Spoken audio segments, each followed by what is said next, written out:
My stitches were still healing when my husband said, "Come on, it's just Christmas dinner." That was the moment I realized I'd been cooking through pain for years just so they could call it tradition. So this time I gave them exactly what they asked for, every dish perfectly plated. By restaurants. And then I vanished. The remote was just out of reach. Rachel Avery lay curled on the left side of her couch, an oversized fleece blanket tangled around her legs, her fingers stretching toward the coffee table. It wasn't far, just a few inches, but the wrong movement sent a lightning bolt of pain slicing through her abdomen. She froze, gasping. Her hand reflexively flew to her side, pressing over the thick bandage beneath her sweatshirt. Her breath came in shallow bursts as she blinked up at the ceiling, waiting for the pain to pass, as she had been doing all week. 10 days post-op, and still every breath, every shift, every step felt like being reminded that her insides had been torn apart and stitched back together. She'd had surgery before. Minor things. A wisdom tooth, a sprained ankle. But this had been different. The tumor had been pressing against her intestine, quiet and undetected until it wasn't. What began as a vague ache turned into fatigue, weight loss, and eventually urgent intervention. Her surgeon used words like invasive blood loss, close call. She remembered the lights above the operating table, fading in and out, the anesthesia, melting her consciousness away, and waking with a pain so dense it didn't even feel like pain, just a void, a fog she was floating in, surrounded by hushed nurses and blinking monitors. Now she was home. Fragile. Healing. And reaching for a damn remote. The television droned in the background, some holiday baking show where contestants in elf hats piped icing onto gingerbread roofs like they had all the time and energy in the world. Rachel, a bi-weekly health editor for a wellness magazine, should have felt at home in this theme. But today, her bones felt heavier than logic, and her brain, once sharp and quick, moved like molasses. A ding broke the stillness. Her phone buzzed face down on the armrest. She used her toes to tug the blanket aside and shifted just enough to slide it into her hand. It was a message from Raymond.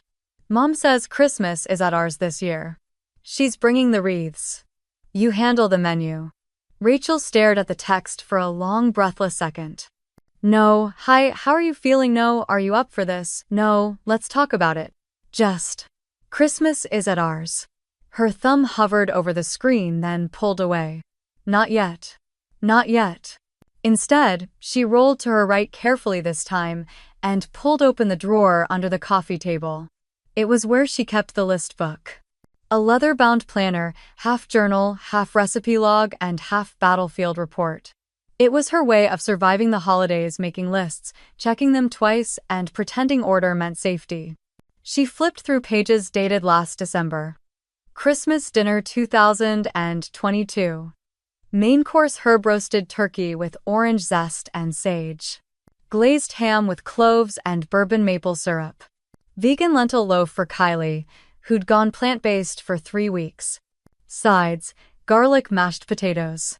Sweet potato casserole extra marshmallows for Corbin. Brussels sprouts with balsamic. Green bean almondine. Mac and cheese.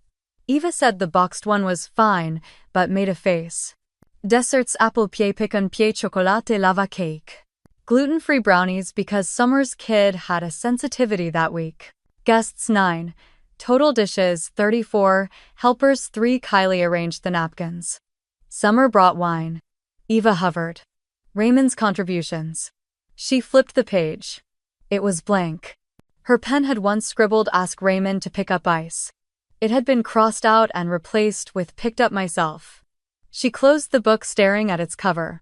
Raymond wasn't cruel. Not exactly. He was just absent. The kind of man who loved sports scores, salmon grilled on Sundays, and silence. He didn't argue. He didn't insult, but he didn't show up either, not in the ways that mattered. Not for the tough doctor's appointment, not for the late-night fevers. Not when she couldn't stand up in the hospital bathroom and a nurse had to help her.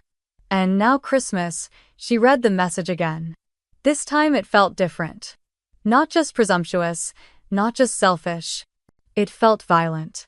She rested the planner on her lap. Outside the window, snow had begun to fall, light soft flakes dotting the windowsill like tiny handkerchiefs.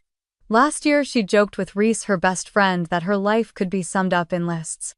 Grocery lists, RSVP lists, meal prep lists, medication logs, guest allergies. Her lists had held everything and everyone together for so long. But this year, Rachel wasn't sure she wanted to hold anything anymore. She wasn't sure she could. Not without tearing something open. The phone rang just as she was spooning applesauce into a chipped porcelain bowl, the only thing she could keep down without nausea. The vibration shook the counter slightly, screen lit with a familiar name, Eva Avery. Rachel stared at it. For a long moment she considered letting it go to voicemail. But something about this season, the bitterness tucked beneath red ribbons and holiday wreaths, had her answering out of reflex.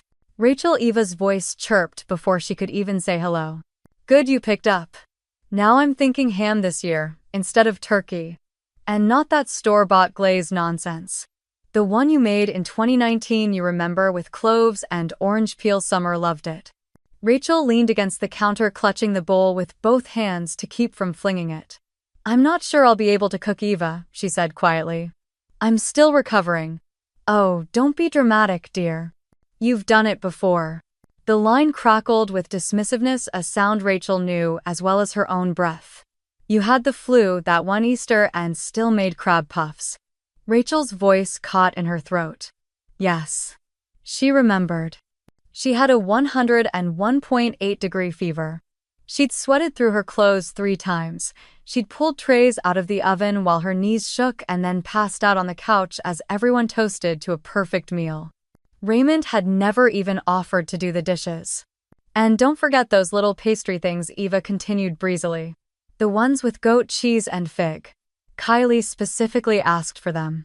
Kylie's 14, Rachel muttered. And very particular, Eva said sharply, as if that ended the discussion. You know how hard it is to please children these days. Rachel hung up without saying goodbye. Her hands trembled as she set the phone down. She felt the memory rising before she could stop it. Last Thanksgiving. She'd been running a low-grade fever then too. Reese had offered to cater the dinner. Rachel had said no. Why? Because Eva said canceling would ruin the holiday spirit. So Rachel had roasted 2 turkeys, mashed 15 pounds of potatoes, and laid out matching place cards, only to spend the evening in the upstairs bathroom, throwing up while Raymond watched football with Corbin. She remembered the text he'd sent her while she was hunched over the toilet. Can you keep it down? Game's on. She picked up her phone again, opened the Notes app, and started typing. Not a grocery list this time. Not a schedule. Just a log. Thanksgiving 2021. Fever. Eva said canceling would disappoint Kylie. Cooked anyway. Vomited twice. No one noticed. She stared at the blinking cursor. Then she kept typing. Christmas 2020. Burnt hand on oven door. Raymond laughed, said, be more careful next time. No ice, no help. Easter 2019. Slept 2 hours the night before. Eva said tablecloth was wrinkled. Kylie didn't eat. Summer asked why the chairs weren't matching. She kept going, until her thumb ached. Until her breath grew shallow. Then she opened her email, found her most recent hospital bill, and downloaded the PDF. She began a new folder on her desktop. She called it receipts. Not just financial ones. Emotional receipts. The things she'd been trained not to track. Not to hold on to. Things women were taught to chalk up to doing your part. She opened her journal, an old moleskin buried under self-help books and unread novels, and wrote across the first blank page. What is the price of being the good one? That night, as rain tapped against the windows and Raymond sat at the kitchen table with his AirPods in, watching some sports recap show, Rachel lay awake and asked herself questions she hadn't had the language for before. Why didn't I say no? Was it love? Was it fear? Or had I just gotten used to disappearing? She remembered the first year she'd met his family. Christmas at Eva's, a warm fire crackling in the stone hearth, classical music playing. She'd been offered wine complimented on her blouse. Eva called her graceful. By the 3rd year she was asked to bring dessert. By the 5th she was in the kitchen by noon. By the 7th, she'd memorized everyone's food allergies and still got blamed when Summer's kid broke out in hives. Turns out the child had eaten chocolate in the car. By the 10th, she was Santa Martha Stewart, a waitress, a cleaner, a nurse, everything. But never just Rachel. Now in the quiet hum of her post-surgical house, she felt something new bloom in her chest. Not rage, not even grief. Clarity. She reached for her planner again, flipped to a fresh page and wrote Christmas 2023 no menu. Then, almost without thinking, she clicked open her voice recorder app and began documenting the memory of that phone call with Eva word for word, tone for tone. It wouldn't be the last. This time she wouldn't just survive the holidays, she'd remember them. She'd finally keep score. Morning light filtered weakly through the half-closed blinds, painting slanted stripes across the bathroom mirror. Rachel stood barefoot on the cold tile, one hand resting on the porcelain sink, the other gripping the edge of her sweatshirt as she lifted it slowly. The scar was a thin raised line, angry and pink, still tender to touch. It ran just below her navel like an unspoken sentence, curved slightly to one side as if trying to escape notice. But there was no escaping it. Not anymore. She stared at her reflection. Her face looked pale, hollow, eyes rimmed in fatigue, skin dull and drawn. But something flickered beneath all that. A glint. A sharpness. Something she hadn't seen in years. She didn't look better, she looked awake. And the word came softly at first. Then stronger. Enough, she whispered. Her voice echoed softly against the tile. Not enough as in, I'm strong enough to take it again this year. Number. Enough as in, I will not do this anymore. She let her shirt fall back over the scar and walked out of the bathroom, grabbing her phone from the kitchen counter. She didn't text, she called. Reese picked up on the second ring. Hey Rach, she said, voice thick with sleep and something else, concern. You okay? Rachel sat down slowly on the edge of the couch, exhaling like she was setting a heavy bag down after a long journey. I think, she paused, surprised at the steadiness in her own voice. I think I'm finally ready to stop being the nice girl. There was silence. And then a soft laugh. Well, damn, Reese said. I was beginning to think you'd never say it. Rachel blinked, then let out a short, sharp breath that was almost a laugh. Reese continued. You want to talk about it now or after we order $300 worth of revenge takeout? Rachel grinned. Now, and then we plan. 3 hours later, Reese was at her front door holding a latte in one hand and a clipboard in the other. First, she said, stepping inside like she owned the place. We're going to pick restaurants. Then we're going to wallpaper your dining room with menus. And then... She paused, raising her eyebrows theatrically. We're going to write the most polite middle finger in holiday history. Rachel felt something uncoil in her chest. The familiar tightness of obligation, of guilt, of pretending it loosened. Just a little.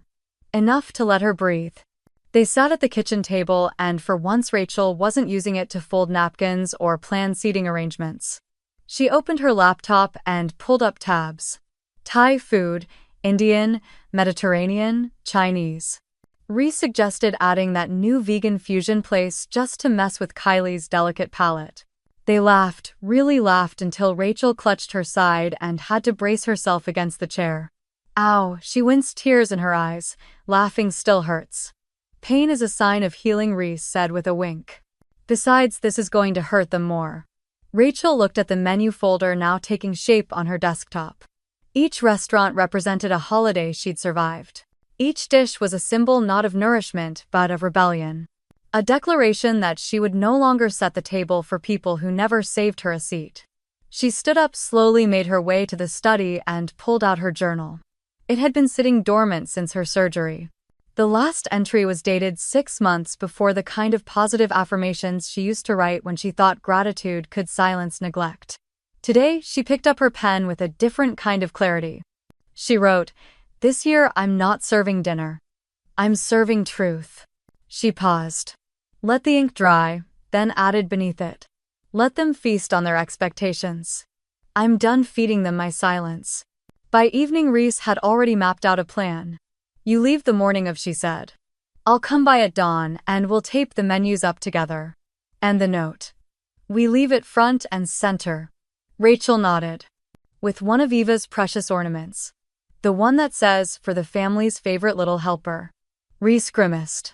The passive aggression in that thing should be studied in a lab. They laughed again. Rachel's body still ached. The scar pulled when she stood too fast. The bruises from the IVs were still yellowing. But her mind felt sharp, her spine straighter. She wasn't just recovering anymore. She was becoming someone new, or maybe, someone old. The version of herself that had existed before the obligations. The Rachel who used to backpack through Europe with nothing but a notebook and a tote bag. The one who once wrote an entire magazine feature on burnout and still hadn't realized she was living it daily in her own home. She looked at the takeout menus spread across the table like tarot cards. Each one a choice, each one a statement. She could almost see it now, the shocked faces, the awkward silence, the text messages flying back and forth. The moment they'd realized she wasn't coming back through that door with mashed potatoes and an apron. That for once she had chosen herself. Reese leaned back in her chair. You sure about this, Rachel met her gaze steady and unflinching. I've never been more sure of anything in my life. Outside, snow began to fall again. Silent. Soft. Like a clean slate. The next call came at 9:03 a.m. on Tuesday. Rachel had just sat down with a cup of lukewarm ginger tea when her phone lit up Summer Avery. She didn't answer it immediately. Instead, she pressed record on her second phone, an old one, long retired but still useful. She tapped the speaker icon and picked up. Rachel Summers' voice sounded tired, already annoyed. Mom says you're being difficult about the menu. She's been trying to reach you all weekend. I needed rest. Rachel replied, voice flat. Well, you can rest after Christmas. Kylie's really hoping for those ham-wrapped asparagus rolls again. And make sure they're gluten-free this time. Last year her stomach was a mess. Rachel stared ahead, blinking slowly. Kylie had 6 cookies and a slice of chocolate cake last year, she said evenly. Summer sighed. Look, just do what Mom wants. You know how she gets when things aren't perfect. Rachel ended the call mid-sentence. She saved the audio file under the name Guilt Tactic, 12/12, then added it to her newly created folder, Receipts. By midweek, her laptop was a digital archive of evidence. Dozens of screenshots, Eva's text, don't forget the cranberry sauce must be homemade. Kylie's snide DM, Mom says you're overreacting. You've had worse. Summer's email, please confirm you're preparing a vegan and keto version of each dish. Kylie's trying something new. She copied and backed them up to the cloud. To a flash drive. To a hidden folder on her work server. Just in case. Her home, once filled with the scent of cinnamon and cloves this time of year, now hummed with quiet preparation of another kind. Strategic. Surgical. Raymond, of course, noticed nothing. He came home late, scarfed down whatever takeout Rachel ordered, and complained vaguely about gas prices. On Wednesday night, he walked in while she was printing out takeout menus. What's all this? He asked, not bothering to look up from his phone. Research, Rachel said, tapping a stack of printouts from the Indian place down the street. For a story on holiday stress. He grunted and wandered off to the living room. He hadn't asked once how she was feeling. Thursday morning, Rachel's phone rang again. This time it was Dr. Harwood. Rachel, I've been reviewing your post-op chart, the woman said gently. Your white cell count is slightly elevated. Nothing alarming yet, but your healing is lagging. Rachel's throat tightened. What does that mean? It means your body is tired, the doctor replied. You need to rest, no heavy lifting, no prolonged standing. And no stress, if possible. Rachel pressed her palm over her bandaged fingers, curling slightly. I understand, she said softly. Rachel, the doctor added before hanging up, her tone shifting. This is the time to protect your health. I can send a formal note if needed. Rachel looked toward the kitchen where the refrigerator bore a list titled Holiday Prep, Master Timeline. Written by Eva. Pinned by Raymond. She nodded slowly. Yes, please do. That night, she sat down at her laptop, opened a new browser tab, and typed Remote Lake Cabin with Chef plus post-surgical recovery amenities. The listings were fewer than she hoped, but after an hour of comparing reviews and amenities, she found it, Lakeside Cabin 3. Private. Secluded, fireplace, medical staff on call, and most importantly, no cell service, unless requested. She stared at the reservation form, then reached for Raymond's wallet on the counter. He always left it there like he trusted the house to clean itself. She opened it, took out his second credit card, the one he'd used for golf weekends and last-minute gifts when he forgot birthdays. She booked the cabin from the 24th of December through the 2nd of January. And then she smiled. By Friday, her plan had taken shape like a masterfully executed recipe. Measured. Precise. She arranged takeout orders from 4 restaurants: Chinese dumplings, honey walnut, shrimp, sesame chicken, Thai spicy noodles, green curry, mango sticky rice, Indian butter chicken vegetable biryani naan, vegan Mediterranean roasted chickpea stew tabbouleh lentil stuffed peppers. Each order was personalized to someone's very specific tastes. She even made sure Kylie's was gluten-free just for the irony. All prepaid using Raymond's credit card. Delivery time Christmas Day. 1:30 p.m. sharp. So it would all arrive just before the expected 2 p.m. dinner Eva had declared. She emailed each restaurant with a thank you note confirming delivery and requesting paper menus extra copies. Her printer whirred steadily through the evening, stacking them in careful piles. 1 pile for each wall of the dining room. She even included a handwritten message, deliberate, elegant, cursive, "Welcome, dinner is served. Everything prepaid. Any complaints may be forwarded to the surgeon." Late that night, Rachel took a walk through the house. She paused in each room, taking mental snapshots. The bookshelf Eva always rearranged without asking the table. Kylie stained with nail polish 2 years ago, the armchair where Raymond once fell asleep while she had a 103-degree fever and couldn't get out of bed. She walked to the front door and looked up at the small black circle just above the porch light, the Ring camera Raymond had installed last summer to prevent package theft. She opened the app. Still working, still recording, still uploading everything to the cloud. She adjusted the angle slightly, just enough to catch the dining room if the front door remained open.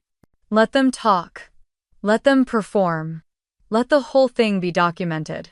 Because this year Rachel wasn't the one under scrutiny. This year she was the one keeping score. Christmas Eve arrived with quiet snow and the low hum of anticipation, the kind that wrapped around your ribs like a held breath. The house was still save for the faint clicking of the radiator and the occasional sigh of wind against the window panes. Rachel sat in her armchair, a blanket across her lap, watching the last menu pages glide out of the printer. Each one felt like a page from her own story. One no one had ever asked to read, but this time they'd be forced to.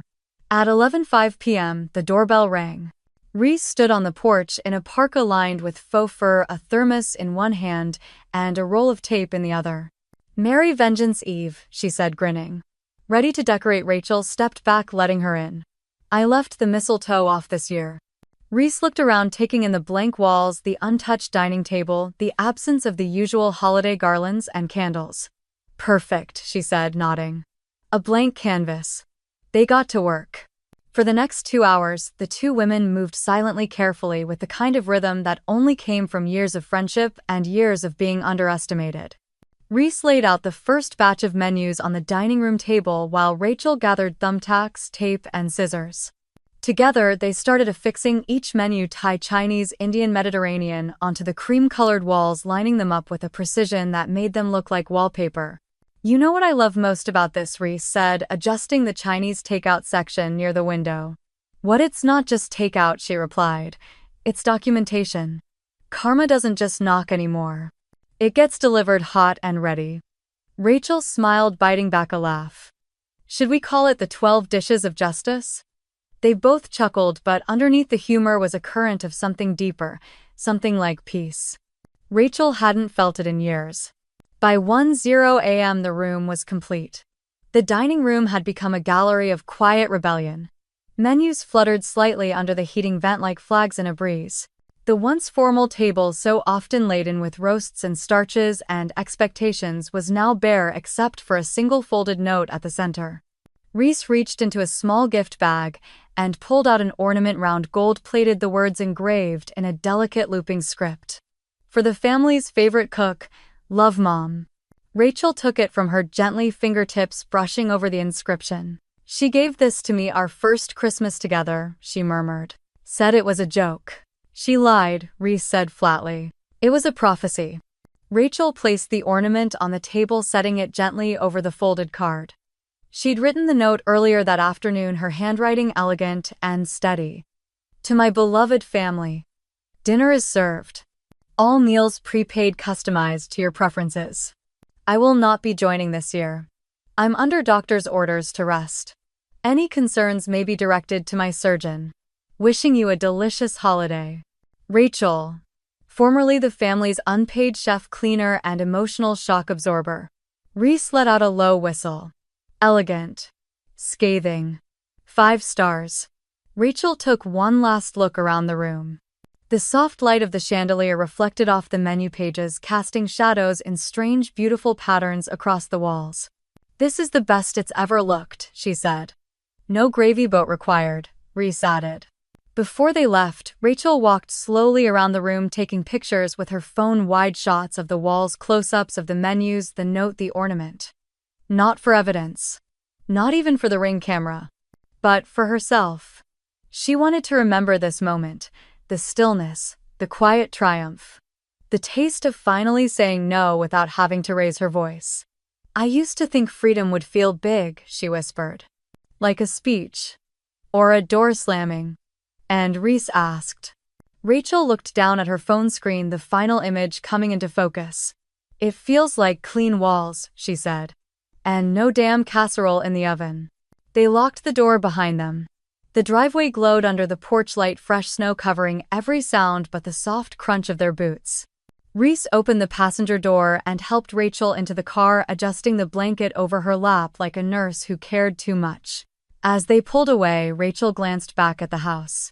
The windows were dark now, but inside waited everything her family had demanded and nothing they had expected. She pressed a hand gently over her healing scar. "Are you ready?" Reese asked, eyes on the road. Rachel didn't hesitate. More than ever. The Ring camera blinked to life at exactly 10:59 a.m. Through the live feed on her phone, Rachel watched as Eva's SUV pulled into the driveway, first the wheels crunching softly over fresh snow. The car rocked slightly as the doors opened. Out came Eva in her signature emerald coat with faux fur trim, balancing a tray of deviled eggs in one hand and a bundle of pine garlands in the other. Next came Summer, tugging a suitcase full of holiday china and gesturing dramatically at Kylie, who trailed behind, buried in her phone, thumbs flying across the screen. Corbin showed up last, stepping out of a black pickup truck with a beer tucked in the crook of his arm like it was a baby. Rachel sat back on the soft leather seat of Reese's SUV, parked discreetly around the corner, steaming travel mug in hand. Reese glanced over. "They're right on time." "Eva does love punctuality," Rachel replied, her voice calm. On screen, Eva tried the doorknob. Locked. She frowned, then rang the bell. Raymond arrived moments later, keys jingling, fumbling with the lock. He barely said hello to anyone, his face distracted, phone in hand. Then the door opened and the show began. The first reaction was from Kylie. As she stepped into the dining room, her phone slid from her fingers and hit the hardwood floor with a soft clack. Her mouth dropped open like a cartoon character's. "Oh my God," she breathed. "Is this a restaurant?" Eva, right behind her, stopped mid-step. "What in the world?" she muttered, eyes scanning the walls, plastered with laminated takeout menus, all neatly arranged in rows like an exhibit at a modern art museum. Summer's expression was a study in restraint. She blinked once, then twice, then slowly looked around as though trying to decode an abstract painting. "What is this?" she whispered. Raymond's brows furrowed. "Where's the food?" Corbin, less subtle, burst into a half-laugh, half-scoff. "Yo, is this like a prank?" Then Eva spotted the note on the table.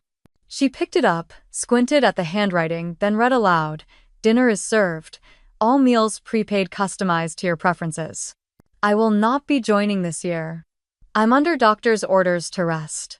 Any concerns may be directed to my surgeon." Eva went pale.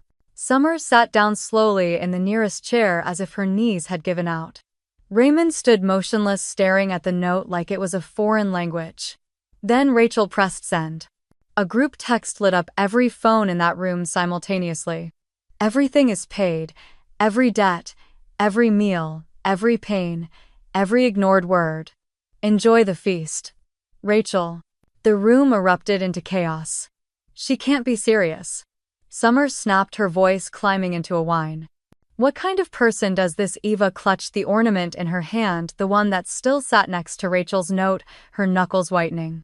This is beyond disrespectful, she hissed. This is unhinged. She always was dramatic. Corbin offered, flopping into a chair and opening the takeout menu closest to him. But hey, Thai food. I'm in. Don't touch anything. Eva barked, smacking his hand away. Meanwhile, Kylie stood frozen, scrolling through her phone again. She posted it, she murmured. What? Summer turned sharply. The note. The setup. It's on Reddit. And Instagram. It's already got like thousands of likes. Raymond finally moved, pulling out his phone. She recorded this. Kylie nodded. There's a full write-up. People are calling it the Christmas takeout revolution. Eva's face went red, then white, then something in between. She humiliated us. Publicly. Rachel watched all of this unfold from her screen with the calm of someone who had already let go. Reese passed her a cookie and leaned back. You think they'll get it? Rachel shook her head, smiling faintly. Number. But they'll feel it. Back inside the house, Summer had begun pacing, cradling her phone like it might explode. I texted her 5 times. No response. She's not coming, Kylie said flatly, still reading. She's at a retreat, with chefs. Actual ones. She used Raymond's credit card, Eva gasped, picking up a receipt that had been tucked under one of the menus. She probably had to, Corbin muttered. We don't pay her. Raymond sat down slowly at the end of the table, face slack. Is this my fault? He asked, no one in particular. No one answered. Eva finally dropped into the chair across from him and sighed loudly, dramatic as ever. I suppose we'll just have to eat this betrayal. Summer narrowed her eyes. The butter chicken smells good. Outside, Rachel took one last look at the live feed before closing the app. The Ring camera caught it all, the confusion, the arguments, the pettiness, and somewhere beneath it all the dawning realization that Rachel Avery had finally stopped playing the role they'd written for her. I feel lighter, she said. Reese smiled. That's what happens when you drop 34 holiday dishes worth of emotional baggage. They both laughed, then turned the car toward the snowy highway.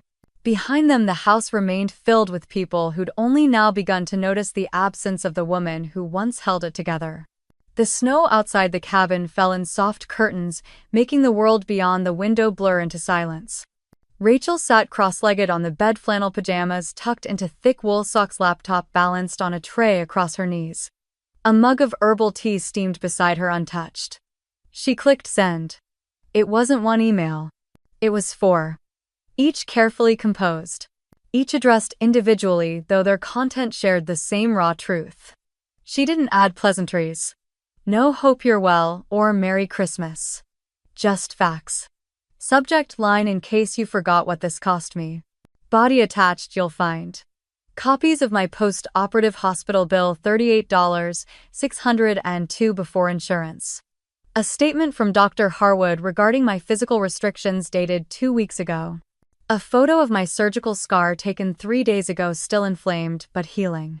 And a transcript of Eva's call on the 15th of December, timestamped, where she says, what surgery a woman's job is to host. At the bottom, Rachel added, you mistook my silence for agreement. Consider this the overdue reply. Rachel. She attached the files, clicked send all, and leaned back, letting the laptop slide off her legs onto the blanket beside her. The emails whooshed away into the cold Christmas morning like arrows loosed from a long-held bow. Reese walked in moments later, a plate of pancakes in one hand and her phone in the other.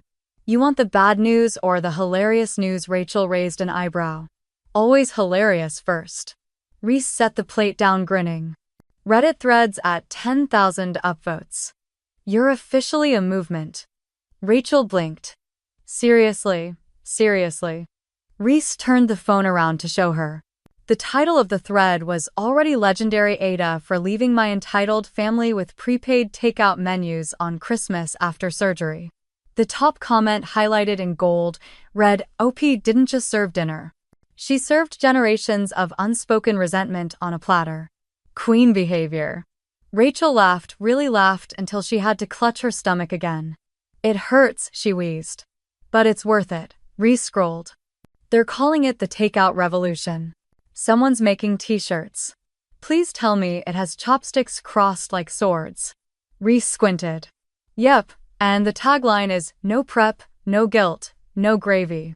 They laughed again. Then the first reply came in. From Summer, subject, are you insane? How dare you send that to mom? She's crying. Kylie is confused. Raymond is humiliated. Why would you do this to us? To family, Rachel didn't reply. Another buzz, another email. From Eva, subject, you owe me an apology. That was private. That phone call was between us. Do you know how this makes me look? Rachel smiled faintly. Another ping. From Corbin, subject, LMAO, I mean. Fair play, Rach. Dinner was bomb. The biryani hit different. Mom's still mad though. She says you weaponized samosas. Reese nearly spit out her coffee. Okay, I like Corbin now. Rachel shrugged. He's been a chaos goblin since college. At least he owns it. Then came the message Rachel didn't expect. From Raymond, subject, can we talk? I read everything.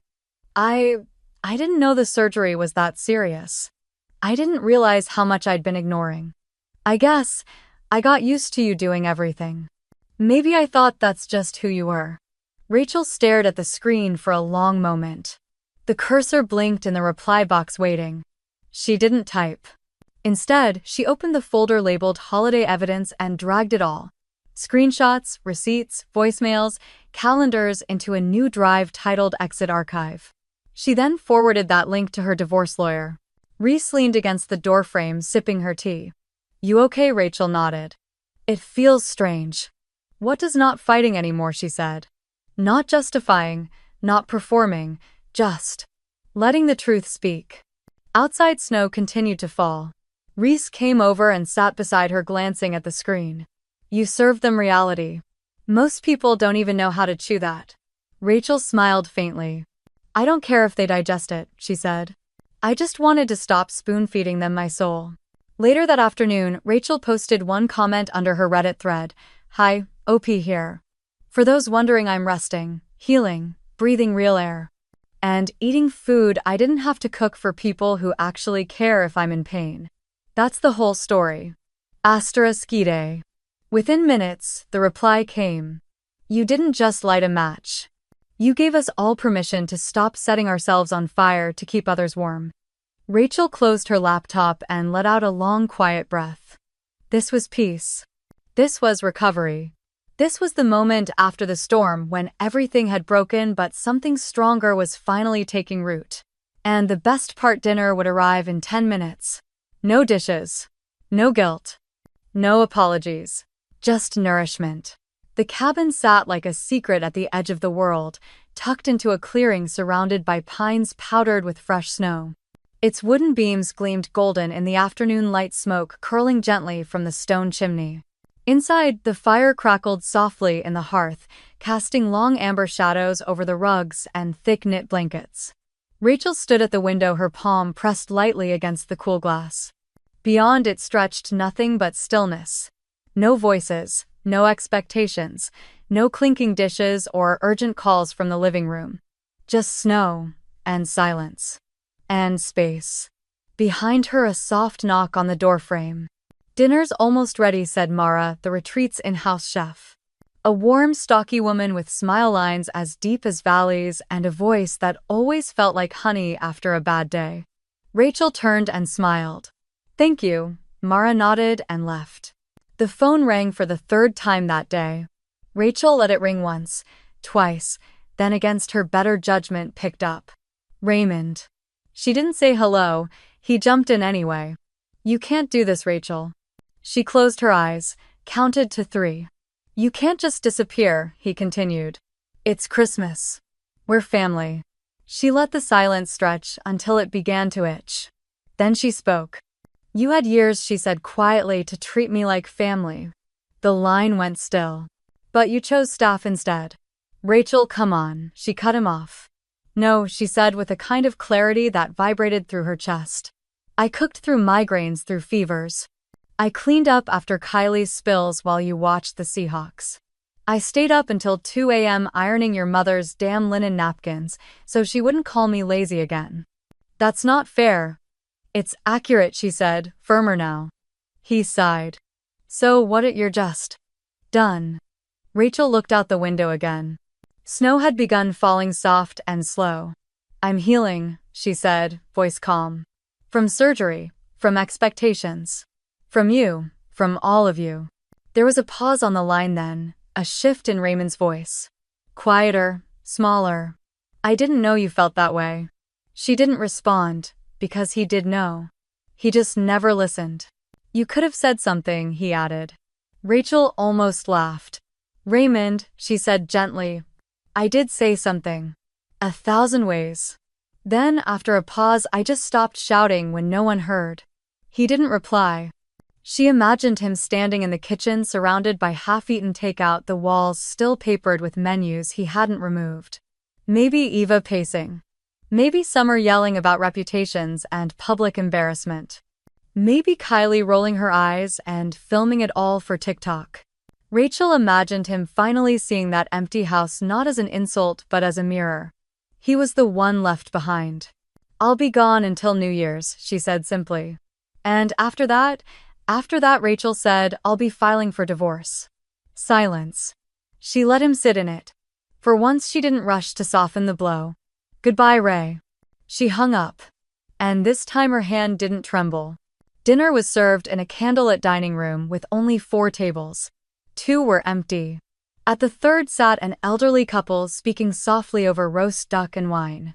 Rachel took her seat at the fourth, where Mara placed a steaming plate of winter squash risotto with Parmesan crisp and roasted root vegetables. "Let me know if you want dessert later," she said with a wink. "There's gingerbread with maple cream." Rachel nodded, tears threatening the corners of her eyes. Not because she was sad, but because for the first time in years she was being fed. Not used, not needed, just cared for. Reese texted around 8 p.m. "Guess what thread's at 22K upvotes?" One of the comments got gilded twice. "They're calling you Saint Rachel of the Takeout Gospel." Rachel laughed into her pillow. Then she typed back, "Still the best Christmas I've ever had." She paused, then added, "Tomorrow I'm starting a new list. Not for menus, but for things that make me feel human again." She put the phone down, climbed into bed, and pulled the blanket over her body, careful not to tug too hard at her healing incision. And just before she drifted off, she whispered into the quiet room, "I am not coming back. Not to being small. Not to being invisible. Not to that version of me." And the fire crackled softly in agreement. 1 week later, Rachel stepped out of the car and into the driveway of the house she had once called home. It looked the same. Red brick frosted windows, the dying remnants of Eva's Christmas garlands drooping like tired apologies. But something was different. She was different. She no longer approached this house with a knot in her stomach. She approached with a lawyer and a file folder.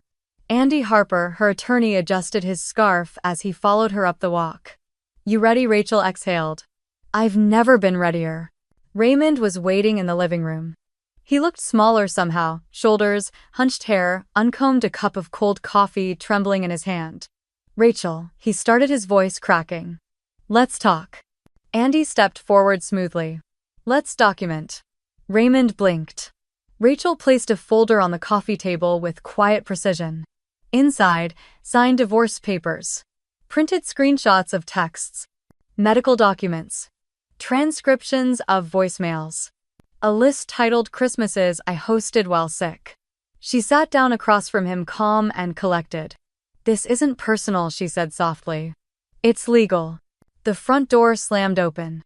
Eva stormed in like a winter gust, her fur-lined coat billowing behind her like a villain in a made-for-television movie. "You," she shouted, jabbing a finger at Rachel. "How dare you humiliate this family?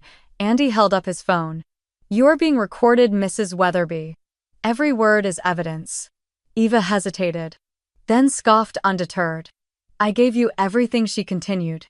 "A home, a place in our traditions, a seat at the table." Rachel didn't flinch. "You gave me chores, criticism, and casserole duty," she replied evenly. "But never a seat. I was always standing." Raymond cleared his throat weakly.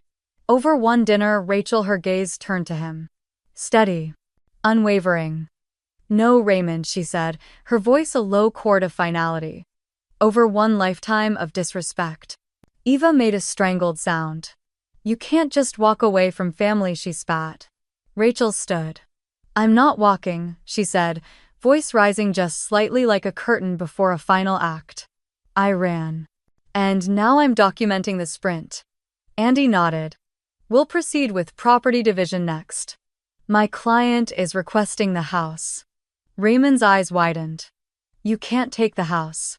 "Actually," Rachel said, sliding the final document across the table, "I bought out your share." He looked at it, stared, blinked. "You used the Christmas refund checks." She smiled. "And some of the therapy stipend from your insurance." Turns out healing isn't just physical. Eva took a step forward. "This is insane. You've destroyed everything." Rachel tilted her head. "Number. I just stopped pretending it wasn't already broken." She turned to Andy.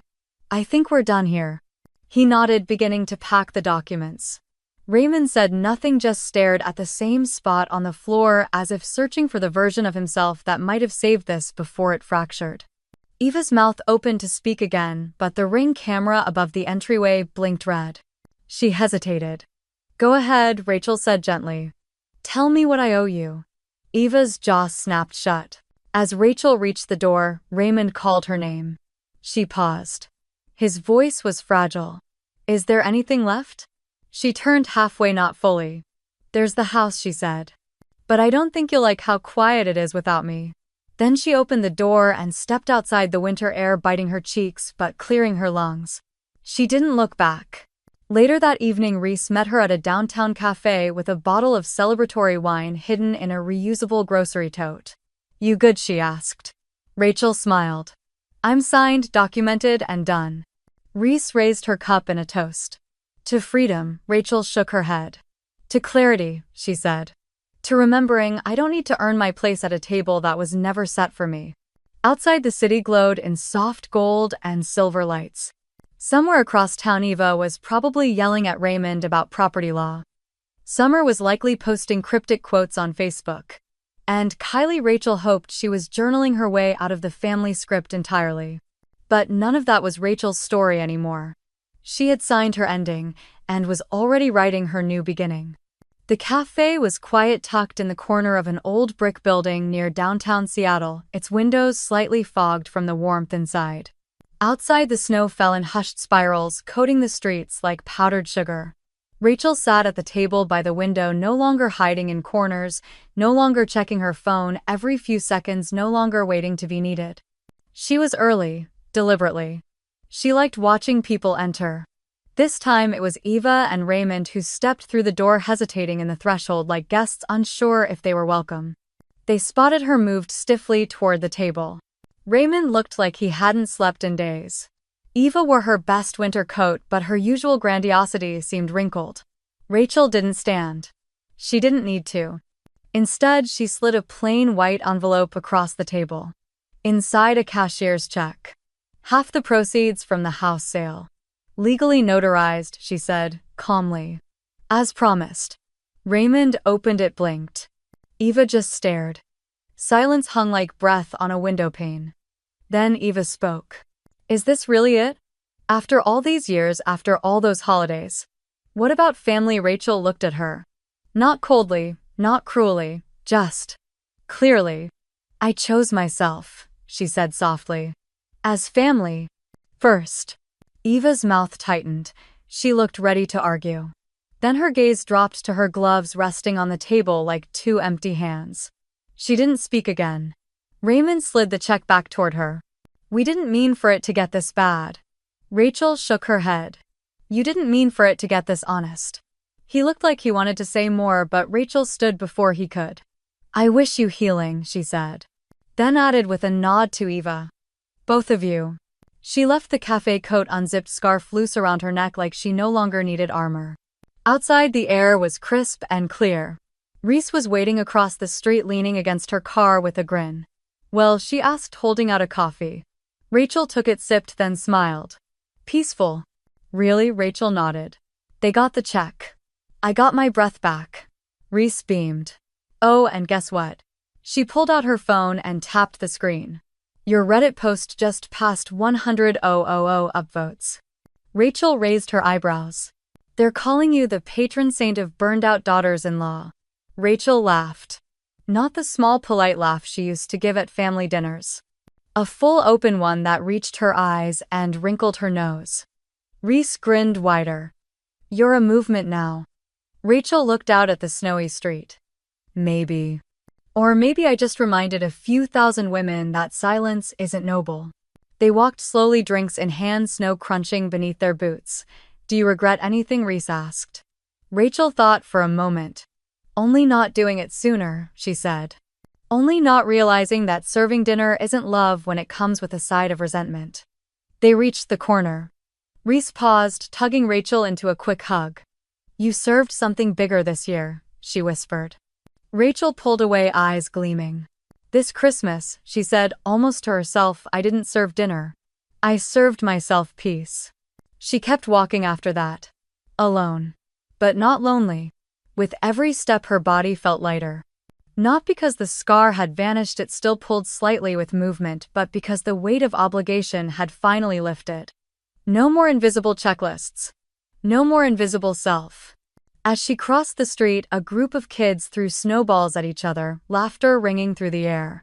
She smiled at them, really smiled, not to please or perform, but because it bubbled up from somewhere real. A notification pinged on her phone, but she didn't check it. Not now. Now belonged to the cold, clean air. To this walk. To this woman who had once been consumed by lists and now only needed one. Peace, breath, self. The snow swirled gently around her like applause.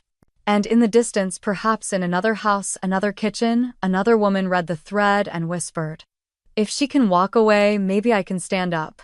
And the story continued. Not just Rachel's, ours.